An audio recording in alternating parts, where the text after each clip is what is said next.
Hello and welcome to part 1 of Let's Play Pokemon. I'm your host Heath and I'll be playing this game as a Nuzlocke run. If you're unfamiliar with the format, a Nuzlocke run has 3 basic rules every player must follow. 1. You gotta nickname all your Pokemon to help form the emotional bond, and just for kicks too. 2. Every time you enter a new location, you can catch the first Pokemon you encounter there. This also works for in-game trades or eggs you get given, but you can't acquire any other Pokemon in that area. If you knock out that Pokemon or run out of Pokeballs, you've missed your opportunity for that location. The final rule is that if a Pokemon faints during battle, you have to release it at a Pokemon Center, the idea being that it died in battle. It essentially gives you a finite amount of Pokemon as well as a way to permanently lose them all, meaning players will lose Nuzlocke runs. In fact, the very first one lost on the champion Steven's Metagross, which you may remember as his last Pokemon. In that intro cinematic, we saw a few different Pokemon, those being Volbeat, Electrike, Flygon, Torchic, and the 3 legendaries Groudon, Kyogre, and Rayquaza. In this part of the intro, we're introduced to Professor Elm, one of the many... Oh, Birch, my mistake. Elm, I suppose, is 2nd generation. That's a Lotad, the Grasswater Tad thing Pokemon. What are they called? Lilypad. That's right, it's a Lilypad Pokemon, everyone. He tells us something that you can pretty much state word for word if you've played any of the Pokemon games. You'd have heard it from Oak, Elm, Rowan, or Birch.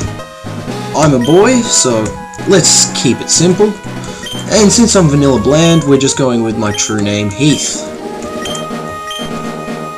Everyone loves to shout nouns in this world. If it's a name, it's in caps! Alright. In this game, we actually start off in the back of a moving van, completely unrestrained, with lots of boxes around ready to crush us. Thankfully, you will not die in this cutscene, but... I'm sure it's possible.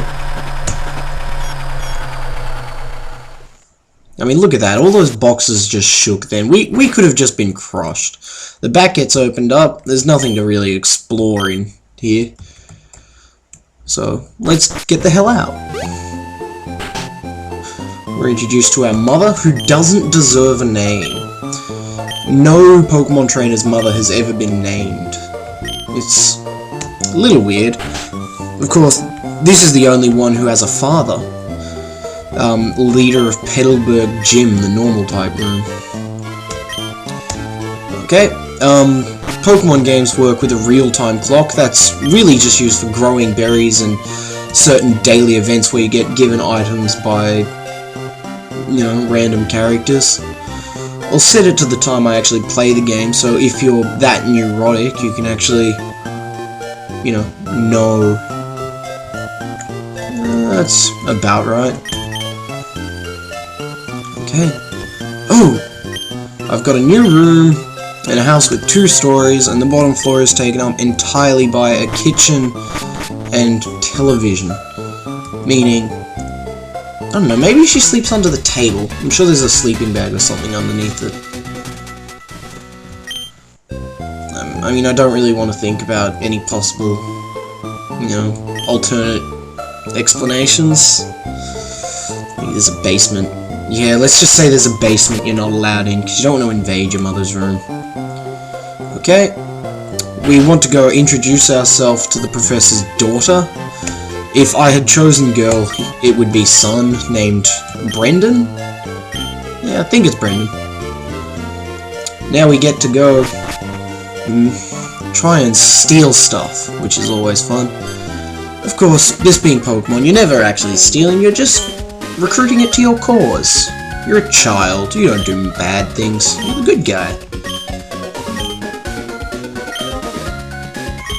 Unfortunately for her, I'm not nice, and I don't become her friend. I hurt her Pokemon every time we meet, more or less.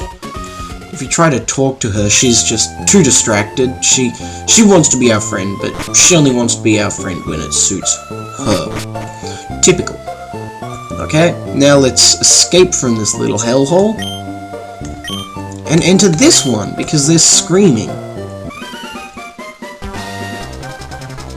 little dramatic music there. That's a Zigzagoon, which actually doesn't appear in this route that often, so you got lucky, Professor, and an opportunity to study.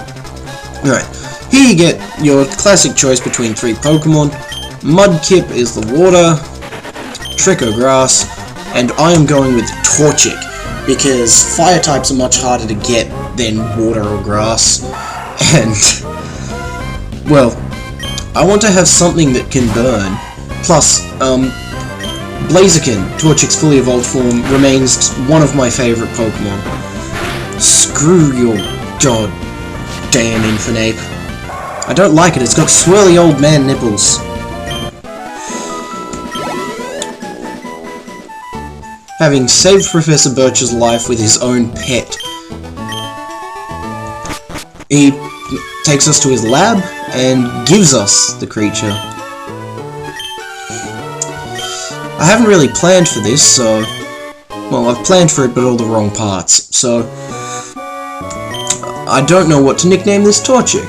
For now, we'll go with Nuzlocke, and what I'll do, in the comments, post a name you would like this... oh crap, it's female, awesome.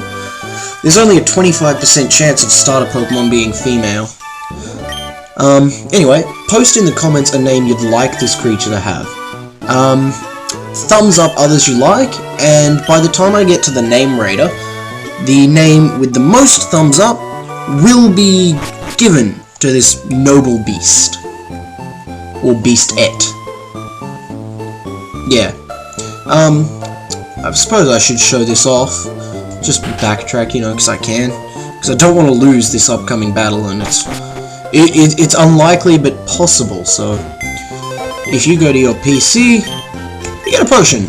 Hooray for potions. There are no other items, there's no mail, and you don't have any decorations to move around yet, so we can leave that alone. Okay, we've been sent up to Route 103, I believe. I've already encountered a wild Pokemon in 101, so unfortunately I won't be able to catch anything here when I finally am allowed to use Pokeballs. I'm hoping not to see anything here though, so that I can come back. Fuck. Well, oh, it's a Zigzagoon too. I want one. Of course I prefer a Poochyena, which I can also get.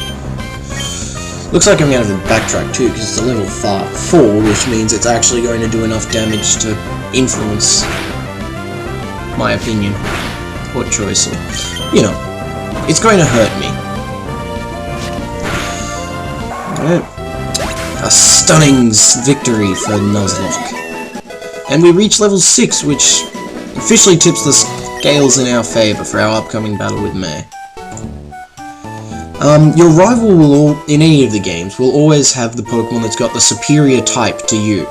So, if I were to have chosen Trico, should have Torchic. Mudkip should have Trico. As it stands, she's got Mudkip. Congratulations, everyone. Get those jokes out of the way now, because I'm not going to make them. Alright. On our way up. Again. Stunning. We don't get the running shoes for a while. I can't quite remember. I chose to do this generation over the others because it's the one I've played the least, yet I prefer it over red and blue. And I suppose I sort of leave it on the same level as Diamond and Pearl. Gold and Silver, yeah, they're my favourite. They're everyone's favourite though, so don't get angry at me. Of course you wouldn't, they're your favourite too. Like I said, they're everyone's. I'm going to be a little suicidal here. I'm going to keep going because I don't want to go back to Hale for 5 health. Let's see if this is going to be a very, very short LP. Fuck. Of course I can... oh, Wingull! Wingulls are cool. They evolve into pelicans. And pelicans are even cooler. I'm going to run though. Already cowardly fleeing. Yeah. To answer her question, well, Pokemon found on Route 103 include Poochyena, Zigzagoon, and Wingull, which have a 60%, 30%, and 10% appearance rate, respectively. Appearance rate, every area you go into, Pokemon have a chance, certain Pokemon have a chance of appearing, obviously. Appearance rate means that, well, the chance of any Pokemon appearing is divided from the total of 100%, so Poochyena is the most likely on this route, while Wingull's the least. There's also minimum and maximum levels for each individual Pokemon. In this area they're all between 2 and 4, but later on you'll find that the numbers spread a lot more. And I am losing this fight. However, we should survive this. And that should win it for me. I don't need to use up that potion because I can get back to the town without entering any of the tall grass. Yay, focus energy. A move that I'm never going to use. I might once to show off the animation, I suppose. May compliments us on hurting her pet, and tells it that it loves us, despite the fact we've forced it to fight, quite possibly against its will. That's a running theme with Pokemon. It doesn't matter what the Pokemon liked before you caught it. Once you tame that beast by shoving it into a very small ball, it just loves beating things up. At your behest, of course. And free healthcare is a wonderful thing. Some people do Nuzlocke runs where you're only allowed to heal in the Pokemon Center of each town once. Others do it, you're never allowed to buy items. All of those people are crazy. My first Nuzlocke run failed miserably. I believe I got up to Claire in Silver version, and was just dominated. Just appallingly badly, because I hadn't brought anything from the Ice Cave. Rather, I had. It was a Zubat. Hooray for Zubats. I'm going to get, like, 5 of them over the course of this LP. It's not even up for debate. It's just gonna happen. Now we've gotten the Pokédex, a fun item that lets you check out miniature descriptions from different Pokemon. Well, of any Pokemon that you catch, or evolve, whatever. You also get Pokeballs, meaning I can catch Pokemon now, since I've seen stuff in Route 101 and 103. We're going to have to wait till I reach 102. Now, on that titillating cliffhanger, I'm going to leave for the day. Warning! There is a different save file that's already in use. You only ever get that notification once, but, unless, of course, you happen to say no. Yes, I understand. It's okay, that was just a test. That had 11 minutes playtime, you might have noticed if you were quick on the uptake.